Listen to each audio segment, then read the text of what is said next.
रहमानिर्रहीम। अस्सलाम वालेकुम। कैसे हैं आप सब? ठीक है। इंशाल्लाह इस वीडियो में हम FCCL का एनालिसिस करेंगे। फौजी सीमेंट कंपनी लिमिटेड का आज डेट है 22 मई 2026। इससे पहले कुछ फंडामेंटल के ऊपर बात कर लेते हैं। जो US ईरान की टॉक चल रही है और फुली चांसेस हैं कि पाकिस्तान पूरी कोशिश कर रहा है कि ये जो ईद की छुट्टियाँ इनमें कोई ना कोई डील हो जाए। लेकिन जो मेन हर्डल आ रहा है वो ये आ रहा है कि ईरान में जो यूरेनियम है वो कहाँ जाएगा। अमेरिका और इसराइल चाह रहे हैं कि वो यूरेनियम ईरान से बाहर निकले, किसी हमारे फ्रेंडली कंट्री के पास जाए, और ईरान वो वहाँ से बाहर जाने नहीं दे रहा। ठीक है। तो अब पाकिस्तान की पूरी कोशिश कोई ऐसा कंट्री फाइंड आउट किया जाए जिसके ऊपर सारी पार्टीज जो है ना राज़ी हो जाए, या ईरान में रखा जाए, ईरान किसी ऐसी फ्रेंडली कंट्री के पास रखा जाए जिस पे दोनों पार्टीज आमादा हो जाए। सबसे मेन इंपॉर्टेंट चीज़ ये, सेकंड इंपॉर्टेंट चीज़ ये, स्ट्रेट ऑफ हॉर्मुज़ पे जो टूल लग रहा है उसके ऊपर जो बाकी कंट्रीज है वो एग्री नहीं कर रहे। अमेरिका के ऊपर भी काफ़ी ज़्यादा उसकी वजह से प्रेशर पड़ रहा है। तो ये दो मेन चीज़ें हैं जो जो पीस टॉक में थोड़ा सा हडल क्रिएट कर रही हैं। तो इंशाल्लाह ईद की छुट्टियों में ये पीस टॉक हो जाएगा। दूसरा ये कि आज फ्राइडे का दिन और मंडे वाला दिन, इससे पहले का लास्ट डे आया था, वो मार्केट में वॉल्यूम कम लगने के चांसेस बहुत ज़्यादा। मार्केट ऑलरेडी कंसोलिडेशन फेज में, तो मार्केट में वॉल्यूम नहीं लग रहा और ये पीस स्टॉक भी होनी है छुट्टियों के दौरान। तो रिकमेंडेशन यही है कि थोड़ी सी बाइंग करें, बड़ी बाइंग से अवॉइड करें, चंक्स में बाइंग करें, स्पेसिफिक एरिया के ऊपर एकदम बड़ी बाइंग ना करें, छोटी बाइंग करें। ईद के बाद अगर मार्केट जो है वो स्टेबल होती है, और ईद के बाद आपने माइंड में ये भी रखना है कि ईद के बाद जो है बजट भी आना है। बजट में जो जो चीज़ें आती हैं, कौन सी चीज़ें फेवरेबल होती हैं, कौन सी चीज़ें अनफेवरेबल होती हैं। तो यही है कि कैश इन हैंड लाजमी रखें। फिलहाल कुछ ना कुछ 25% एटलीस्ट कैश इन हैंड लाजमी रखें कि जब भी मार्केट में कोई अच्छी अपॉर्चुनिटी क्रिएट हो आप पोजीशन लें।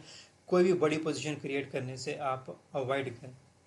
ठीक है। सेकंड अपडेट ये देनी थी कि हमारा जो कोर्स है, टेक्निकल कोर्स 12 जून से स्टार्ट हो रहा है।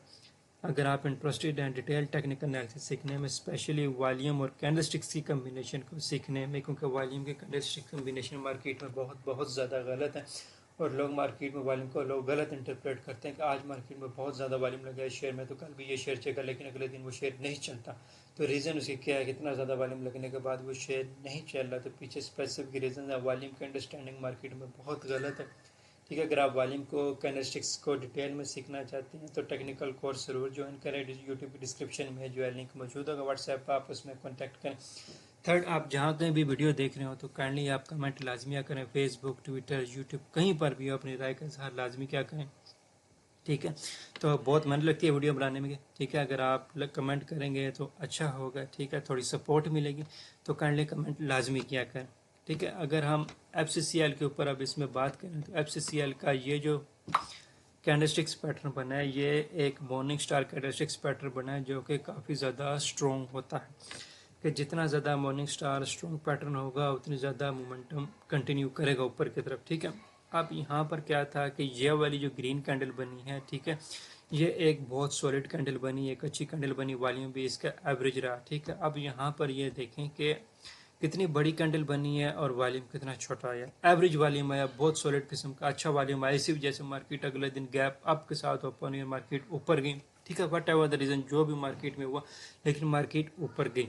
ठीक है। कि हमारे पास एक एवरेज वॉल्यूम के साथ एक सॉलिड किस्म की कैंडल बनी थी, लेकिन नेक्स्ट डे क्या हुआ, एक छोटी कैंडल बनी और वॉल्यूम देखें कि पिछले कैंडल की निस्बत वॉल्यूम कम ज़्यादा आया, जो कि नहीं आना चाहिए था। कि वॉल्यूम जिस तरह से आपसे कैंडल है उस हिसाब से वॉल्यूम होना चाहिए। ठीक है। और वॉल्यूम की स्पेसिफिक लोकेशन होती है कि हर जगह पे हर किस्म का वॉल्यूम ट्रेडेबल नहीं होता। ठीक है। नो डाउट ये पैटर्न बहुत ज़्यादा स्ट्रॉन्ग था। ठीक है। इसी वजह से मार्केट यहाँ पे थोड़ा सा रेंज कर सकती है। क्यों, यहाँ पे थोड़ा सा ज़्यादा वॉल्यूम आ गया, बायर्स ने अपने पोजीशन को जो है यहाँ पे एग्जॉस्ट किया। ठीक है। तो अब यहाँ पर मार्केट थोड़ा देर कंसोलिडेशन कर सकती है। जैसे मैंने बताया आज फ्राइडे का डे है, मंडे का डे भी है, तो मार्केट में वॉल्यूम ना लगने के चांसेस है। उसके बाद जो है ईद के बाद जो बजट आने वाला है, तो काफ़ी चीज़ें हैं जो लाइन भी हो रही हैं इसके साथ साथ, और हमने अपनी कोई बड़ी पोजीशन ओपन भी नहीं करनी। ठीक है। अब हमारे पास यहाँ पर क्या चीज़ है कि ये वाला जो स्विंग थी, ठीक है, इसको मार्केट ने गैप अप के साथ ओपन किया है। ठीक है। गैप अप किया, मार्केट ऊपर की। अब मार्केट के चांसेस है कि मार्केट इसको टेस्ट करे। ठीक है। अब ये जोन हमारे पास 49 से आ रहा है। ठीक है। 49.5 से लेके 50 वाला जोन आ रहा है, ये वाला जोन आ रहा है जहाँ से मार्केट विक लगाकर वापस ऊपर आनी चाहिए। अगर यहाँ से मार्केट विक लगाकर वापस ऊपर की तरफ आती है तो ये तकरीबन हम 8% का टारगेट हम इसमें ले सकते हैं। 54 को जो हम टारगेट कर सकते हैं, 49.5 से एंट्री लें 54 का हम टारगेट करें तो तकरीबन हमारा 9% का जो है ना गेन बन जाता है। 50 से भी हम टारगेट लें तो तकरीबन 8.5 से 9% का गेन हमारे पास ये बन जाता है। दूसरी चीज़ क्या है, दूसरी चीज़ हमारे पास ये एक इसकी काफ़ी ज़्यादा सॉलिड सपोर्ट है, ठीक है। अब ये मॉर्निंग स्टार है, मॉर्निंग स्टार पैटर्न अब ये फेल्ड होता है, ठीक है। अगर मॉर्निंग स्टार पैटर्न यहाँ पर फेल्ड होता है, फेल्ड होने से क्या मुराद है, अगर इससे नीचे क्लोजिंग आ जाती है, अगर इससे नीचे क्लोजिंग आ जाती है, क्लोजिंग इसके नीचे क्यों आएगी, दो रीज़न, ठीक है। या तो पी स्टॉक जो हो रही है वो गड़बड़ हो जाए, ठीक है, जिसकी वजह से मार्केट में एक्सट्रीम किस्म का प्रेशर और मार्केट नेगेटिव आ जाए। दूसरा ये है कि बजट में कुछ ऐसी चीज़ें हो जाएं जो कि फेवरेबल ना जाए सीमेंट सेक्टर में, तो मार्केट नीचे आ जाए, ठीक है। तो हमारे पास जो नेक्स्ट सपोर्ट बनेगी वो ये वाला जोन जो है हमारे पास, ये एक सपोर्टिव जोन आएगा तकरीबन 42 के ऊपर, 43 के ऊपर हमारे पास नेक्स्ट सपोर्ट आएगा, ठीक। लेकिन जैसे इस टाइम बात हो रही है कि जो प्रॉपर्टी के ऊपर जो है वो गवर्नमेंट रिलीफ देने की कोशिश कर रही है, अगर प्रॉपर्टी सेक्टर में रिलीफ दिया जाए, अगर प्रॉपर्टी सेक्टर में रिलीफ दिया जाता है तो कंस्ट्रक्शन के ऊपर काफ़ी ज़्यादा काम हो सकता है, सीमेंट की जो है सेल्स इंक्रीज़ हो सकती है। दूसरा जो है हमारे पास ये स्ट्रेट ऑफ हार्मस बिल्कुल ओपन हो जाता है, तो जो एक्सपोर्ट्स हैं हमारी सीमेंट की वो ज़्यादा हो सकती हैं, बाहर जा सकता है सीमेंट, तो सीमेंट की ग्रोथ इंक्रीज़ हो सकती है, सेल्स इंक्रीज़ हो सकता है, प्रॉफिट इंक्रीज़ हो सकता है। तो कंपनी जो है अपने आप ग्रो करेगी तो शेयर भी जो है इंशाल्लाह अपने आप ग्रो करेगा, ठीक है।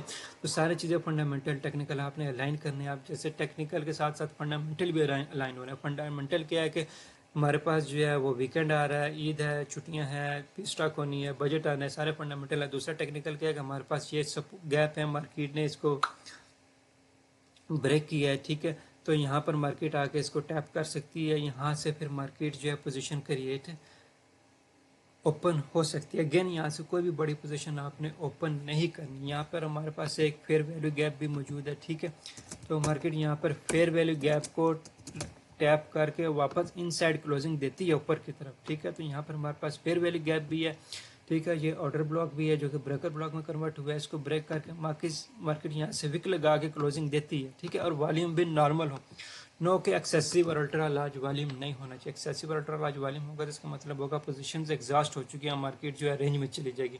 हमने रेंजिंग ट्रेड नहीं करनी होती, हमने ट्रेंडिंग मार्केट जो है वो ट्रेड करनी होती है, ठीक है। तो यहाँ से हमारी एक पोजीशन क्रिएट होती है 49 से, तो हमारा जो टारगेट बनता है 50 बनता है, 54। अगर इससे ऊपर हमारे पास क्लोजिंग आती है तो देन हमारे पास ये वाला जो रेजिस्टेंस जोन है, हमारे पास ये बाई साइड की लिक्विडिटी जो है हम इसको टारगेट कर सकते हैं। तो ये हमारे पास 60 का जोन है, ठीक है। फर्स्ट हमारे पास आ रहा है 54 वाला जोन जहाँ पे हमारे पास बाई साइड की लिक्विडिटी पड़ी हुई है। देन फिर हमारे पास ये 60 वाला जोन आ रहा है जहाँ पर बाई साइड की लिक्विडिटी पड़ी हुई है। तो जस्ट हमने पोजीशन देखनी है, पोजीशन ओपन कहाँ से करनी है, ठीक है। तो ये एक अच्छी जोन है जहाँ से पोजीशन ओपन कर सकते हैं, ठीक है। यहाँ पर हमारे पास फेयरवेल गैप भी मौजूद है। तो अगेन ब्रांडली पोजीशन आपने ओपन नहीं करनी, मार्केट इस एरिया को आकर रिस्पेक्ट दे, रिस्पेक्ट देने से मुराद है यहाँ से मार्केट को रिजेक्शन मिले, वॉल्यूम भी सपोर्ट करे, तो देन आप पोजीशन ओपन कर, देन आप यहाँ से 10% का गेन ले सकते हैं। देन फिर अगेन यहाँ से आप 10% का गेन दोबारा से ले सकते हैं, ठीक है। और यह ब्रेक होता है तो मार्केट में हाईली पॉसिबल चांस है कि मार्केट दोबारा से अपना 42 वाला जोन आए। तो एक नज़र वीकली टाइम फ्रेम में भी देख लेते हैं, वीकली टाइम फ्रेम मार्केट कैसे सपोर्टिव जा रही है, ठीक है। वीकली टाइम फ्रेम में देखें तो ये मार्केट यहाँ पर एक अच्छी कैंडल बनी है, उसके बाद मार्केट ने ये फेयर वैल्यू गैप को टैप किया, ठीक है। उसके बाद मार्केट यहाँ पर रेंजिंग में जा रही है, ठीक है। तो अब यहाँ पर जैसे हमने फाइंड आउट किया कि यहाँ पर हमारे पास एक पोजीशन क्रिएट करने की अच्छी जगह है जहाँ से पोजीशन क्रिएट कर सकते हैं। टारगेट हम ये वाली बाय साइड की लिक्विडिटी कर सकते हैं, ये वाली बाय साइड की लिक्विडिटी कर सकते हैं, ठीक है। तो इस वीडियो में यही अपडेट दें कि FCCL की, ठीक है। तो मुझे इजाज़त दीजिए एंड कमेंट आप लाजमी किया करें वीडियो के ऊपर। अगर आप डिटेल टेक्निकल कोर्स सीखना चाहते हैं यूट्यूब डिस्क्रिप्शन में व्हाट्सएप का लिंक मौजूद है, आप उस पर कॉन्टैक्ट कर सकते हैं। Thank you. अल्लाह।